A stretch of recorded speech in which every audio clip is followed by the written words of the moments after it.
Né? Então, bom dia a todos, né, gente? Hoje é quinta-feira, Dia 7 de dezembro. isso aí, 2021, graças a Deus, né? E estamos aqui para concluirmos mais um livro da Bíblia. Ontem iniciamos, né, o livro de Ageu, que é apenas 2 capítulos, né? Pudemos ver um pouquinho da vida desse profeta, né, da vida deste homem, que é o período após exílico, né? Israel foi levado ao exílio para a Babilônia, ficou 70 anos ali, não foi 70 dias, nem 70 semanas, 70 anos. Você acha que a tua luta aí, né, de um ano, eu estou numa luta terrível, pois é, Israel ficou 70 anos exilados. Mas, diga-se de passagem, queridos, quem levou eles para o exílio, está lá no livro de Daniel, nos inícios, ali, o capítulo 1 fala, foi Deus que levantou Nabucodonosor para sitiar Israel e levar o seu povo cativo à Babilônia. E ali na Babilônia, Deus cuidou do seu povo, ok? E ali na Babilônia, o povo de Deus orava, dizendo, Deus, quando você vai tirar a gente daqui? Deus fala assim, ó, pode ficar tranquilo, pode construir casas, pode fazer famílias, ore por este povo, ore por essa nação, porque antes de 70 anos vocês não saem daí não, vocês vão ficar aí porque eu coloquei esse povo para ser aí os muros em torno de vocês, vocês vão ter que conviver no meio desse povo aí, eu vou cuidar de vocês no meio desse povo. É isso que a gente precisa entender, sabe, gente? Tem hora que a gente fica pedindo para Deus tirar o cenário ruim de em torno da gente. E na verdade, queridos, às vezes Deus quer que a gente cresça em meio a esse cenário ruim, porque nós somos a fonte de vida desse cenário. E nós devemos aprender isso com Deus. Então, aqui então é esse período pós-exílico, período do cativeiro no Babilônia, agora que então eles saem para reconstruir as suas casas, a sua cidade em Jerusalém, e eles cometem um erro logo de cara. Por que um erro? Na verdade não é um erro. Na verdade foi uma precipitação, um erro de prioridades. Eles começam a reconstrói ali o altar do templo do Senhor, para eles poderem começar a fazer os seus cultos, oferecer ali os seus ofertas, os sacrifícios, né, cultuar a Deus, e já correm a reconstruir a cidade, as suas casas, estão reconstruindo a cidade, estão reconstruindo as suas casas. Quando estão nos acabamentos das suas casas, Deus então exorta eles, dizendo, puxa, vocês estão nos finos acabamentos das suas casas e o meu templo, a minha casa está lá daquele jeito, mal acabado, né? Por causa disso eu retive o orvalho, eu retive a chuva, eu retive as bênçãos na vida de vocês. Vocês trabalham e não retém nada, é como um saco furado, um bolso furado. Então aqui o povo se arrepende, volta para Deus, começa a olhar para Deus novamente, e agora então começa o capítulo 2. Então eles começam a reconstruir o templo do Senhor. Isso fisicamente, e é óbvio que para nós hoje traz toda uma lição espiritual também. Vamos lá para o capítulo 2 então agora? Vamos lá então. Vamos lá. Né? Diz assim, no 21º dia do 7º mês, veio a palavra do Senhor por meio do profeta Ageu. Pergunte o seguinte ao governador de Judá, Zorobabel, filho de Saltiel, ao sumo sacerdote Josué, filho de Jeozadaque, e ao restante do povo. Quem de vocês viu este templo em seu primeiro esplendor? Comparado a ele, não é como nada o que vocês veem agora? Coragem, Zorobabel, declara o Senhor. Coragem, sumo sacerdote Josué, filho de Jeozadaque. Coragem, ao trabalho, ó povo da terra, declara o Senhor. Porque eu estou com vocês, declara o Senhor dos exércitos. Esta é a aliança que fiz com vocês quando vocês saíram do Egito. Meu espírito está entre vocês. Não tenham medo. Assim diz o Senhor dos exércitos. Dentro de pouco tempo, farei tremer o céu, a terra, o mar e o continente. Farei tremer todas as nações, as quais trarão para cá os seus tesouros, e encherei este templo de glória, diz o Senhor dos exércitos.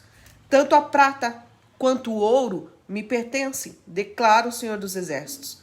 A glória deste novo templo será maior do que a do antigo, diz o Senhor dos exércitos. E neste lugar estabelecerei a paz, declara o Senhor dos exércitos. Bem, queridos, então aqui a gente vê o quê? A gente vê eles iniciando, né? Fala a data, a gente vê no 21º dia do 7º mês, trazendo ali um posicionamento de uma data, um período, uma cronologia, tá? Deus fala para eles, fala assim, muito bem, está posto aí o templo, vocês reconstruíram o templo, agora eu quero que vocês parem e olhem para esse templo e façam uma comparação. Comparem o que vocês acabam de fazer, o que vocês acabam de reconstruir, com o templo que existia antes, o templo de Salomão, o templo que, né, Davi deixou para o seu filho Salomão construir. Parece, né, tão glorioso, né, tão suntuoso quanto aquele primeiro templo? Daí ele fala, não, né, não é nada perto daquele primeiro templo. Esse templo que vocês reconstruíram aí ficou bom, ficou razoável, ficou aceitável, mas está muito aquém, muito longe, né, de ter a glória daquele primeiro templo, tá? Daí o que o Senhor faz? Em vez de recriminar, apontar o dedo, ele fala, não, coragem, gente, coragem, povo meu, firme, continue Coragem, firme. Zorobabel. Você vê assim o Senhor, então, Coragem, sumo sacerdote. o Senhor que é incentivando, encorajando. Coragem ao trabalho, ao povo da terra. Isso, Porque versículo estou com vocês. 4 em diante ali, você vê Deus ali dando uma injeção de ânimo, Isso. lembrando que aliança, fala, esta é a aliança que fiz com vocês quando vocês saíram do Egito, quer dizer, as coisas vão dar, o meu espírito Está entre e vocês. se está, não tenham medo. Não tenham medo. Tá? Continue firme. E daí em É seguida, simples assim. ele fala assim, eu vou fazer até meu céu, a terra. Ou seja, Deus está falando assim, olha, o que vocês puderam fazer com as mãos de vocês fizeram. Tá? Mas mesmo assim não foi o suficiente. Mas agora eu quero que vocês confiem, que vocês tenham coragem. Eu vou fazer o céu tremer, a terra tremer. E vocês vão Mar, ver, o continente, farei tremer as nações. o meu espírito vai ser derramado. E aí vocês vão ver que a Ele fala que vai tremer as nações, as quais trarão para cá os seus tesouros e encherão o templo de glória. naquela época isso se referia sim a ouro, prata, pedras preciosas, riquezas, né? Em soldado, para deixar aquele templo de uma forma insultuosa, né? Que todos que entrassem ali vissem tanta grandeza através das riquezas que ali estavam. E ele diz de quem pertence a prata e ouro, né? Porque aqui no versículo 8 ele diz, tanto a prata quanto o ouro me pertencem, declara o Senhor dos Exércitos. É dele. É dele todas essas coisas. Então, agora isso aqui para nós hoje é uma promessa messiânica, por quê? Porque Jesus, ele veio, e quando ele veio, ele falou assim, agora eu volto para o meu Pai, mas eu deixo o Espírito Santo. Esse Espírito que traz a glória da segunda casa. Nós representamos essa segunda casa. Irmãos, talvez a gente olha para nós hoje, o que somos nós perto da primeira casa, que é a expressão do Cristo, do Messias, do Senhor Jesus. Nada perto da primeira casa de Cristo, que representa a primeira casa. Mas agora, com a ascensão, com o Espírito Santo de Deus, é isso que ele fala assim, eu trarei riquezas, eu trarei sobre a sua vida, eu não estou falando de riqueza material, estou falando assim de glória de Deus, do poder do Espírito Santo sobre a sua vida, de insondáveis riquezas da sua glória, que diz isso que o Senhor está prometendo, por isso tenha coragem, prossiga, seja valente, seja destemido, né? Porque grandes coisas, a glória da segunda casa, o que Deus preparou para a minha vida, para a vida da pastora, para a sua vida, para a vida do povo de Deus, para esse tempo, é muito maior do que Jesus teve, queridos. E Jesus disse isso. Jesus, vocês farão coisas maiores, vocês viverão coisas maiores, vocês terão coisas maiores, porque vocês estão predestinados para isso. Você precisa crer nisso, por isso, coragem, coragem. Vamos lá então. E daí ele continua falando assim, no 24º dia do 9º mês, no 2º ano do reinado de Dário, a palavra do Senhor veio ao profeta Ageu. Assim diz o Senhor dos Exércitos, faça aos sacerdotes a seguinte pergunta sobre a lei. Se alguém levar carne consagrada na borda de suas vestes e com elas tocar num pão, ou em algo cozido, ou em vinho, ou em azeite, ou em qualquer comida, isso ficará consagrado? Os sacerdotes responderam, não. Em seguida perguntou Ageu, se alguém ficar impuro por tocar num cadáver e depois tocar em alguma dessas coisas, ela ficará impura? Sim, responderam os sacerdotes, ficará impura. Ageu transmitiu essa resposta do Senhor. É o que acontece com este povo e com esta nação. Tudo o que fazem e tudo o que me oferecem é impuro. Agora preste atenção. De hoje em diante, reconsidere. Em que condições vocês viviam antes que se colocasse pedra sobre pedra no templo do Senhor? Quando alguém chegava a um monte de trigo procurando 20 medidas, havia apenas 10. Quando alguém ia ao depósito de vinho para tirar 50 medidas, só encontrava 20. Eu destruí todo o trabalho das mãos de vocês, com mofo, ferrugem e granizo, mas vocês não se voltaram para mim, declara o Senhor. A partir de hoje, 24º dia do 9º mês, atente para o dia em que os fundamentos do templo do Senhor foram lançados. Reconsiderem. Ainda há alguma semelhança no celeiro? Até hoje a videira, a figueira, a romeira e a oliveira não têm dado fruto. Mas de hoje em diante abençoarei você. As palavras do Senhor veio a Ageu pela segunda vez, no 24º dia do 9º mês. Diga a Zorobabel, governador de Judá, que eu farei tremer o céu e a terra. Derrubarei tronos e destruirei o poder dos reinos estrangeiros. Virarei os carros e os seus condutores, os cavalos e os seus cavaleiros cairão, cada um pela espada do seu companheiro. Naquele dia, declara o Senhor dos Exércitos, eu tomarei meu servo Zorobabel, filho de Sealtiel, declara o Senhor, e farei de você um anel de selar, porque eu tenho escolhido, declara o Senhor dos Exércitos. Glória a Deus.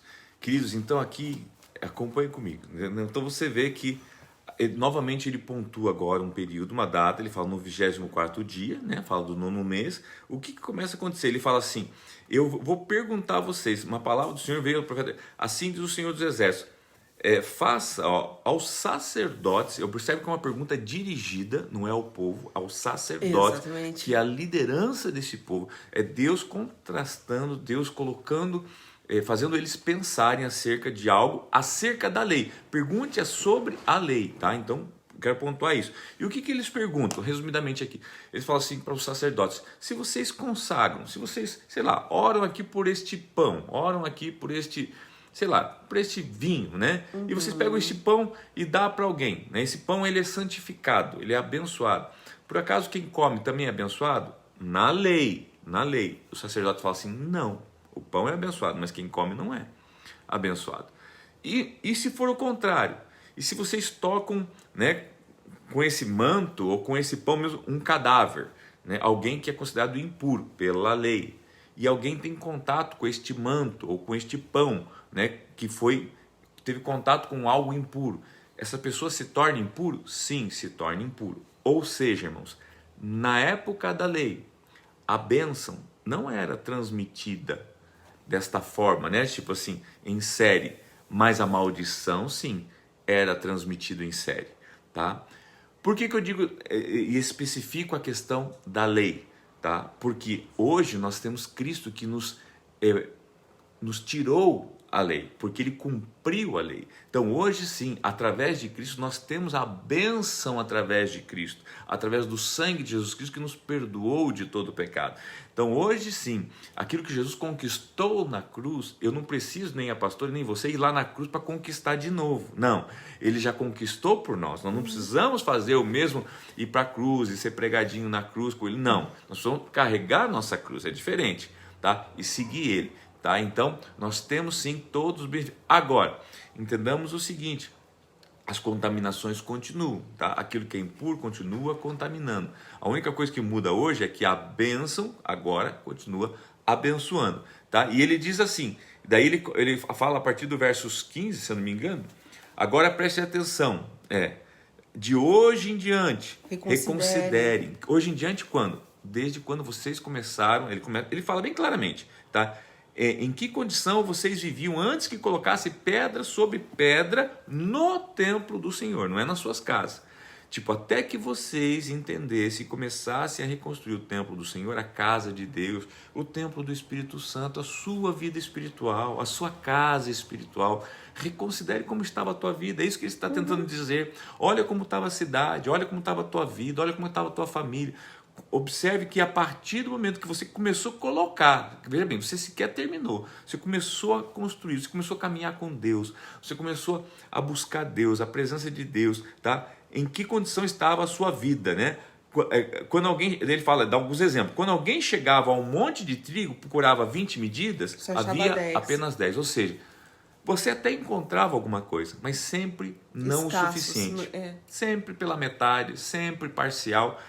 Você tinha tudo parcial, né? Ele está dizendo, tá? Porém, olha só, o verso 18. A partir de hoje, ele fala, a partir deste momento de hoje, 24º dia do 9º mês, atente para o dia em que os fundamentos do templo foram lançados. Tipo, preste atenção dos fundamentos, que é o quê? Quando você começou a fazer a coisa, a colocar os fundamentos. Reconsiderem, tá? Que é a ideia de considerar duplamente, né? Reforçadamente. Ainda há alguma semente no celeiro? Tipo, sobrou alguma coisa?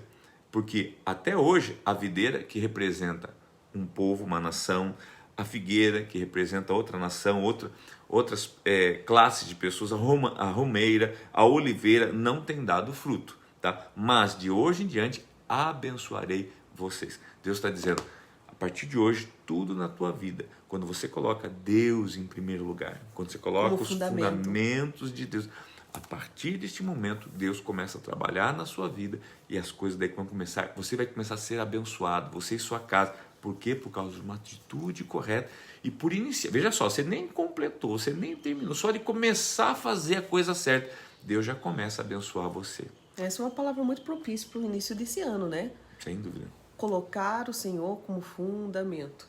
O restante que tiver que vir, virá. É uma consequência das bases, do fundamento, né? E do versos 20 ao versos 23, né? Vamos falar bem rapidinho aqui, porque aqui fala o seguinte, fala um recado para Zorobabel. Quem que era Zorobabel? Era governador lá de Judá, tá? E ele fala o seguinte, eu vou fazer, Zorobabel, eu vou fazer tremer céus e terra, tá?